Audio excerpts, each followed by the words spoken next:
আপনি যখন আওয়ামী লীগের মতো দলকে আপনি নিষিদ্ধ করে দেন, তখন আপনি কয়েকটা জঙ্গি আর এই এক চিমটি এনসিপিকে নিয়ে আপনি নিষিদ্ধ করে দেন, তখন আপনাকে জিজ্ঞেস করতে হয় না?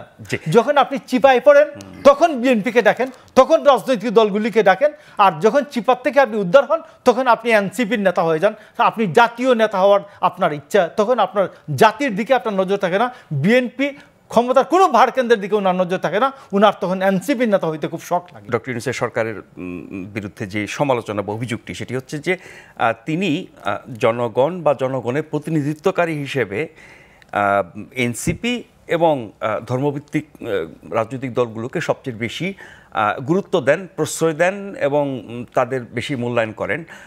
বিএনপি বা তার পরে বড় দল জামাত তাদের গুরুত্ব সেরকমভাবে আসে না, বিশেষ করে বিএনপিকে আমি বলতেছি এখনও যদি বিএনপিকে ছাড়া ওনার জনগণের সাথে কাছে যাওয়ার কোনো ব্যবস্থা আছে? গেল এইটা মানে সবচেয়ে বেশি মানুষের কাছে সবচেয়ে মানুষের কাছে পৌঁছানোর ব্যবস্থা হলো বিএনপি। উনি বিএনপিকে ইগনোর করছেন। কারণ কি? উনি বিএনপিকে ইগনোর করছেন। এই যে ইশাকের প্রশ্নে যে ওনার যে ছেলেটা যে কি নাম আসিফ মাহমুদ সজীব ভুইয়া যে সিদ্ধান্ত নিল, এটা কি ডক্টর ইউনূসের এন্ডোর্সমেন্ট ছাড়া হয়েছে বিশ্বাস করেন আপনি? আপনারা কেউ জনগণ বিশ্বাস করে ডক্টর ইউনূসের এন্ডোর্সমেন্ট ছাড়া হয়েছে এই কথাটা? আপনি ডক্টর ইউনূসের এন্ডোর্সমেন্ট ছাড়া হাসান আরিফের মতো এলজিআরডি মিনিস্ট্রি সবসময় দেখবেন রাজনৈতিক দলগুলি তাদের দলের মহাসচিবকে ওই জায়গায় বসায়, দ্বিতীয় প্রধান ব্যক্তিকে ওইখানে বসায়।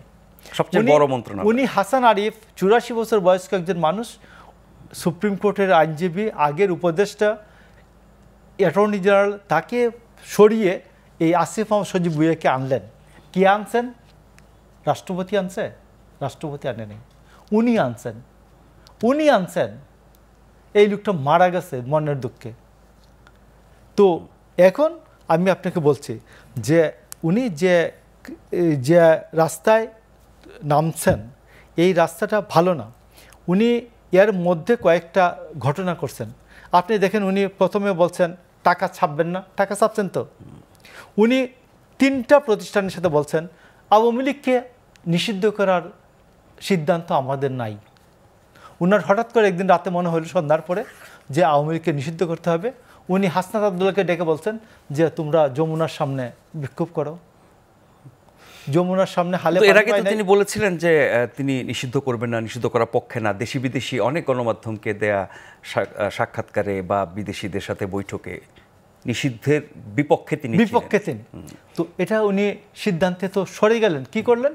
কয়েক হাজার লোককে সামনে বসাই দিয়ে আপনি 15ই আগস্টের ছুটি বাতিল হবে কিনা সবাইকে ডেকে আপনি জিজ্ঞেস করে বললেন যে এটা কি করব।